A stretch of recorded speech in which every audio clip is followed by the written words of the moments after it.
नमस्कार दोस्तों, स्वागत है आपका डॉक्टर संजय के यूट्यूब चैनल में। दोस्तों आज मैं doctor Sanjay Sinha, technical analyst working on new web since last 28 years. क्या आप बैंक निफ्टी में मार्केट मूवमेंट को समझना चाहते हैं और प्रॉफिट्स बनाना चाहते हैं? इलियट वेब प्रिंसिपल और न्यू एनालिसिस आपका इन डेप्थ गाइडिंग लाइट बनेगा। स्टॉप लॉस ब्रेक करने के बाद बैंक निफ्टी नीचे के डायरेक्शन में कंटिन्यू है। इस वीडियो में शॉर्ट पोजीशन में रिस्क मैनेजमेंट के प्रैक्टिकल मेथड्स जाने, समझे सुटेबल स्टॉप लॉस स्ट्रेटजी को लागू करना है अपने कैपिटल को प्रोटेक्ट करने और वोलेटाइल मार्केट में संभावित नुकसान से बचने की कला में महारत हासिल करें। जाने कि ऑप्टिमल एंट्री पॉइंट्स का पता कैसे लगाया जाए, इंटेलिजेंट स्टॉप लॉस ऑर्डर कैसे निर्धारित किया जाए। हम बैंक निफ्टी के टर्बुलेंट वर्ल्ड में शॉर्ट पोजीशन स्ट्रेटजी में महारत हासिल करने की कला पर प्रकाश डालते हैं। यह सब हम बैंक निफ्टी के रियल टाइम चार्ट पर स्ट्रेट फॉरवर्ड और पेनलेस तरीके से समझाएंगे। इस वीडियो में जाने सेल पोजीशन में अपर स्टॉप लॉस का वाइटल रोल, जाने setting stop loss order to protect capital, जाने ट्रेडिंग एंड इन्वेस्टिंग में टाइमिंग का महत्व, सीखें एक सक्सेसफुल और discipline trading and investing approach. Bank Nifty trading and investing के इस क्रूशियल सिचुएशन में प्रॉफिट बनाने के लिए हमसे जुड़े। तो बिना देरी किए और इन सभी चीज़ों को समझने के लिए चलिए हम लोग चलते हैं बैंक निफ्टी के रियल टाइम चार्ट पर।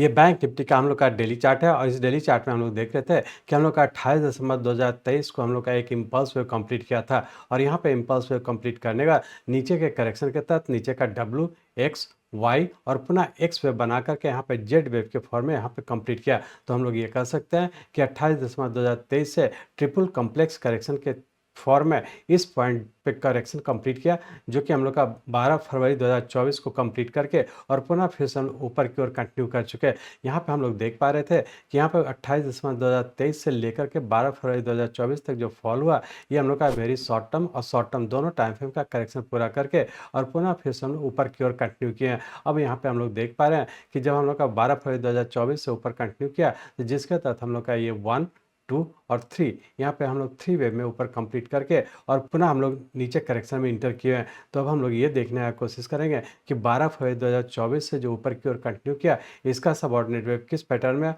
और इसके बाद जो नीचे की ओर कंटिन्यू किया, इसका सबऑर्डिनेट वेव किस पैटर्न में है और आने वाले समय क्या होने की संभावना है। तो इसके लिए हम लोग इस डेली चार्ट को कन्वर्ट करते हैं आवरली चार्ट में और सिर्फ ये एनालाइज करने की कोशिश करेंगे कि 12 फरवरी 2024 से जो ऊपर की ओर कंटिन्यू किया, इसका सबऑर्डिनेट वेव किस पैटर्न में और इसके बाद जो करेक्शन हो रहा है, इसका सबऑर्डिनेट वेव किस पैटर्न में है। तब हम लोग चलते हैं इस डेली चार्ट को कन्वर्ट करते हैं आवरली चार्ट में।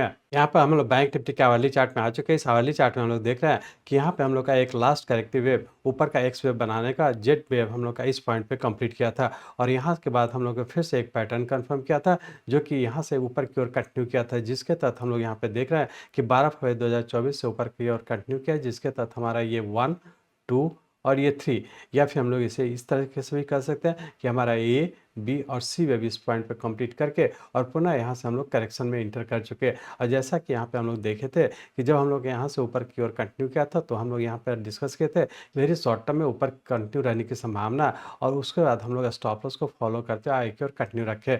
यहाँ पे हम लोग देख पा रहे हैं कि जब हम लोग यहाँ से ऊपर कंटिन्यू किए थे, तो सबसे पहले हम लोग का नीचे का स्टॉप लॉस था 44,630 का। उसका first trading lower starting level था हम लोग का 45,600 का और उसका पिछले वीक हम लोग जो डिस्कस किए थे, जिसके तहत हम लोग का second trailing lower starting level हो गया था 46,600 का। और पिछले वीक हम लोग ये देखे थे कि हम लोग का यहाँ से जब ऊपर की ओर कंटिन्यू किया था, तो इसके बाद हम लोग का यहाँ पे 46,600 का, जो कि second trailing lower starting level था, वो पिछले 2 दिन पहले हम लोग का नीचे का ब्रेक किया और ब्रेक करने का हम लोग का फिर से एक करेक्शन में इंटर कर चुका है। तो हम लोग ये कह सकते हैं, यदि हम लोग वेरी शॉर्ट टर्म की बात करें, तभी भी हम लोग का रेंज बाउंड में करेक्शन में रहने की संभावना है और करेक्शन के तहत हो सकता है कि अभी छोटे से रेंज बाउंड में ही रहने की संभावना है। तो हम लोग इस पूरे वीक की बात करें तो हम लोग ये कह सकते हैं कि यहाँ से जो ऊपर की ओर कंटिन्यू किया वेरी शॉर्ट टर्म का, यहाँ पे पूरा करके एक और फिर से एक छोटे से करेक्शन में रहने की संभावना है। पूरे वीक के लिए रेंज बाउंड के तहत नीचे का 46 और ऊपर का 47,300 इसी रेंज बाउंड में रहने की संभावना। तो बेहतर है छोटे से रेंज बाउंड में ही ट्रेड करें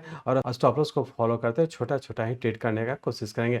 लेकिन इस चीज़ को ध्यान रखेंगे, चूंकि हम लोग का पिछले वीक का जो नीचे का second trailing lower stop loss था 46,600 का ब्रेक किया, तो इस वीक के लिए हम लोग का ऊपर का जो स्टॉप लॉस होगा ये वाला पॉइंट होगा जो कि 47 से 820 का है। तो इस पूरे वीक के लिए हम लोग इसी स्टॉप लॉस को फॉलो करते हुए ट्रेड करने का कोशिश करेंगे। और यदि पिछले वीक आप लोग बाई किए होंगे और स्टॉप लॉस यदि ब्रेक किया और नहीं एग्जिट हुए तो दोबारा फिर से जब ऊपर जाता है तो वहाँ पर निश्चित रूप से एग्जिट हो जाने का कोशिश करेंगे। तो बेहतर है कि पूरे वीक में एक छोटे से रेंज अमाउंट में छोटा छोटा ही ट्रेड करने का कोशिश करेंगे।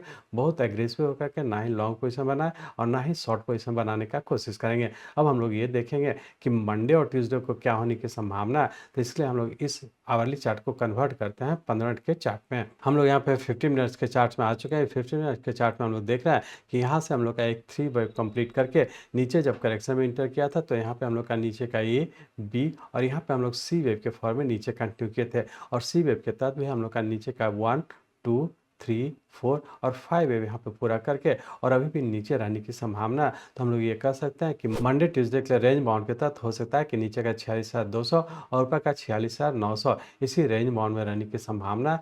मंडे ट्यूसडे के लिए सिर्फ ऊपर का स्टॉप लॉस रखेंगे 47,250 का। तो इस स्टॉप लॉस को ध्यान में रख करके हम लोग छोटे से रेंज बाउंड में ट्रेड करने का कोशिश करेंगे। तो इस तरह से हम लोग कह सकते हैं कि इंट्राडे के पॉइंट व्यू से इंट्राडे का जो लेवल है उसको फॉलो करते, इंट्राडे के स्टॉप लॉस को फॉलो करते ट्रेड करने का कोशिश करेंगे। तो फाइनली हम लोग ये कह सकते हैं कि इंट्राडे में भी एक छोटे से रेंज बाउंड में छोटा छोटा ट्रेड करें, अपर स्टॉप लॉस को फॉलो करें। यदि वीकली पॉइंट ऑफ से ट्रेड करते हैं तो अपर स्टॉप लॉस जो वीकली पॉइंट ऑफ का 27 से 820 का इसको फॉलो करते हैं छोटे से रेंज बाउंड में ट्रेड करने का कोशिश करेंगे। क्योंकि बहुत ज़्यादा संभावना है कि इस वीक में हम लोग का छोटे से एक रेंज बाउंड में ही रहने की संभावना है। तो बेहतर है छोटा छोटा ही ट्रेड करते हुए आगे की ओर कंटिन्यू रखेंगे।